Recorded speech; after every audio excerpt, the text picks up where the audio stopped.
আসসালামু আলাইকুম। আল্লাহর রহমতে আমি ভালো আছি। আল্লাহ আপনাদেরকেও ভালো রাখুক। আমি ঘরে টুকিটাকি কাজ করব, আপনাদের সাথে একটু শেয়ার করব। আমি এখন বিছনাটা সুন্দর করে উঠে ফেলবো। সকালে বিছনাটা উঠিয়ে আমি রুটি বানাতে চলে আসব। আজকে আমি নাস্তাটা বানাবো। আটাটা না গরম পানিতে মথলে ডোটা নরম হয়, সফট হয়, রুটিটা অনেক সুন্দর হয়, খেতেও ভালো লাগে। আমি সবসময় গরম পানি দিয়ে আটার ডোটা করে নিই। আর আমি বাইরের নাস্তা সবসময় বলি না আপনাদের, আমি খেতে পারি না। আমি ঘরেই নাস্তা বানাই, যতটুকু পারি আমি ঘরেই নাস্তাটা বানিয়ে ফেলবো।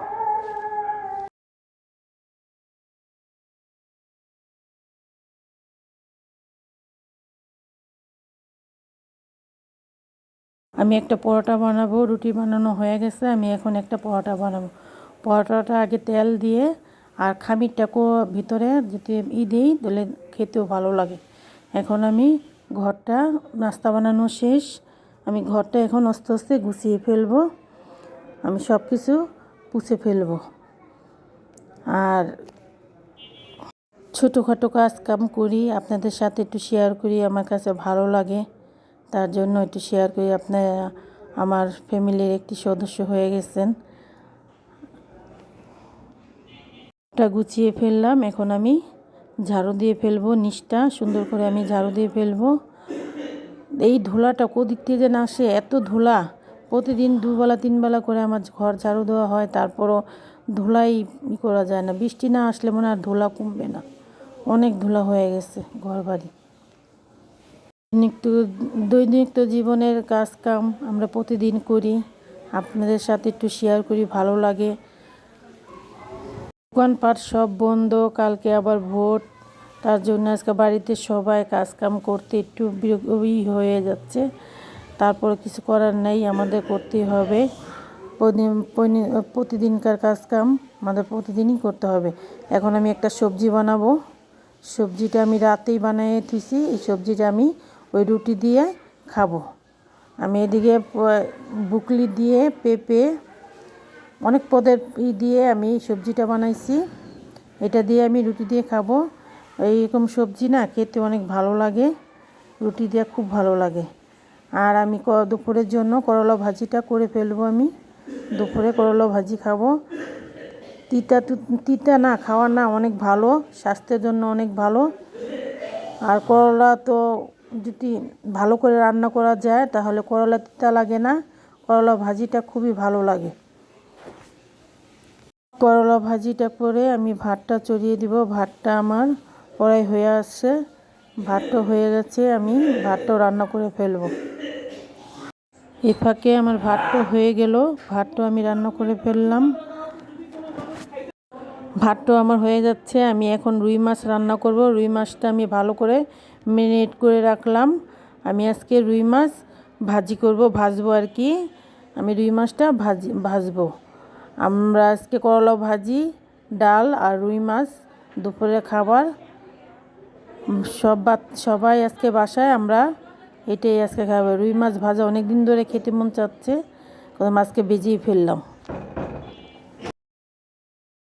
গরম গরম রুই মাছ গরম ভাতে খেতে না খুব ভালো লাগে।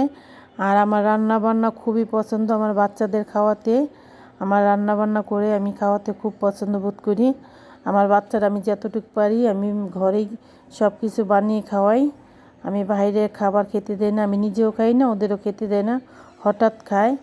আমি এই যে করলা ভাজিটা আপনাকে দেখালাম না, এই করলা ভাজিটা আমি করে ফেললাম। এখন কাপড়টি ভাঁজ করে ফেলবো। দুপুরে বিকাল হয়ে গেছে, কাপড়টি নিয়ে আসলাম, এখন কাপড়টি আমি ভাঁজ করে ফেলবো। কাম কাজের মাঝে না কিভাবে সময়টা চলে যায় টেরও পাওয়া যায় না। একই কাম কাজের মাঝে থাকাই ভালো। কাম কাজের মাঝে থাকলে কোনো কিছুতেই হয় না। আমি যতটুকু চেষ্টা করি কাম কাজের মাঝে থাকার চেষ্টা করি, বাকিটা আল্লাহর মর্জি।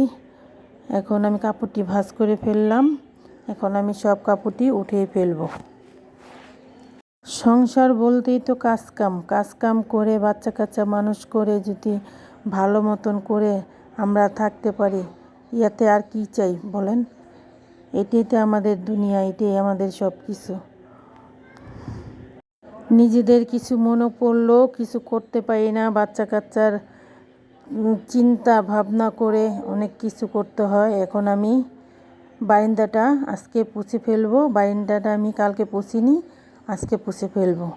আর এখন পাতার ধুলা তো কোনো কথাই নেই, পাতার ধুলা এটা হবেই। আর প্রতিদিন বারান্দাটা ক্লিন করে ফেলে। আমার এখানে গাছগাছালি আছে, দেখতে অনেক ভালো লাগে। আমার ড্রয়িং রুমের বারান্দাটা বসলে খুব ভালো লাগে।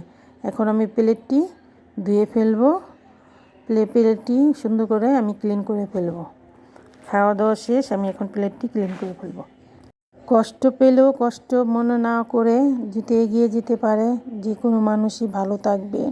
কষ্টরে কখনো বুকে ধারণ করতে নেই, কষ্টরে জয় করে এগিয়ে যেতে হয়। আমাদের এটাই নিয়ম। কষ্ট যত মনে করব ততই আমাদের কষ্ট বাড়বে। চেষ্টা করব আমরা সবাই জানি কষ্ট ভুলে নিজের কাজ কাম নিয়ে আনন্দ হ্যাপি থাকার চেষ্টা করব। মনকে যা বোঝাবো তাই বুঝবে। এই মনটা হলো একটা, মনটা ভালো করতে চাইলে ভালোই হবে। একদম চেষ্টা করব আমরা ভালো থাকার জন্য। এখন আমি সব কিছু ধুয়ে ফেললাম। ছাদে আমার একটা বাগান ছিল, আমি একটু অসুস্থ ছিলাম, দেখেন পানি দেওয়া হয়নি, সবটি গাছই আমার মরে গেছে। ইনশাল্লাহ সুস্থ হলে আবার এই গাছটি আবার পানি দিব, তাজা করব। দেখেন আমার গাছটি কিভাবে মরে গেছে। আমি খুব গাছটি অনেক যত্ন করে অনেক বড় করেছিলাম, সবটি গাছ মরে গেছে। পরে 1 মাস আমি পানি দিইনি, সবটি গাছ আমার শেষ হয়ে গেছে। এখন যদি আল্লাহ বাঁচায় রাখে প্রতিদিন এই গাছের যত্ন নেব। আমার নিজের হাতে এই লাগানো এই গাছটি বাচ্চাদের মতন আমি খুব যত্ন করি। গাছগাছালি আমার খুবই প্রিয়, আমার সবুজ প্রকৃতি খুব ভালো লাগে।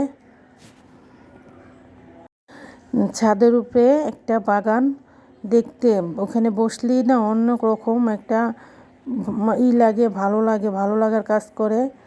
আমি খুব ভালো লাগতো। আমি গাছটি মরে গেছে না, এত খারাপ লাগতেছে। এটা আমার লাল পেয়ারা হয়, খুবই মিষ্টি। এই পেয়ারাটা খুবই মিষ্টি, একদম লাল, এই যে যেরকম পাতাটা কালার না এরকম কালার পেয়ারা হয়। এই গাছটা এখনও আছে, চেষ্টা করব পানি দিয়ে সার দিয়ে দেখি বাঁচেনি, আল্লাহ ভালো জানে। আমরা দুনিয়া কত কিছুই দেখলাম, আল্লাহ পাকে কত কিছু দেখালো, তারপরও আল্লাহ পাকের নিয়ামতের কিছুর অভাব নেই। আল্লাহ পাক অনেক নিয়ামত আমাদেরকে দিয়ে রাখছে, আমরা এরা শুকরিয়া আদায় করতে হবে, না হলে আমাদের অনেক গুনাহ হবে। আল্লাহ পাকের নিয়ামত খাচ্ছি, দিচ্ছি, সব কিছু আল্লাহ পাকের নিয়ামত। একটা মানুষকে কখনো সবাই ভালো করবে না, খারাপ করবে, ভালো করবে, তারপরও মানুষের কথা মনে রাখতে নেই। যে যতটুকু পারবে ততটুকুই করবে। মানুষকে যে দুঃখ দেয় তারা আরও ভালোবেসে কাছে নিতে হয়। আমরা চেষ্টা করব ভালোবেসে জয় করতে পারবো কি না আল্লাহ পাক জানে।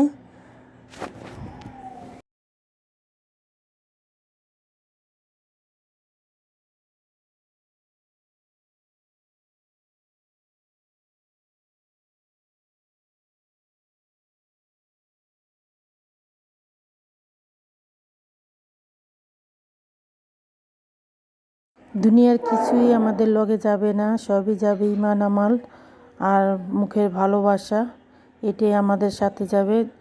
আমরা চেষ্টা করব সবাই সবার জায়গার থেকে ভালো থাকার জন্য। আল্লাহ পাকে সবাইকে জানে ভালো রাখে, ভালো থাকবো।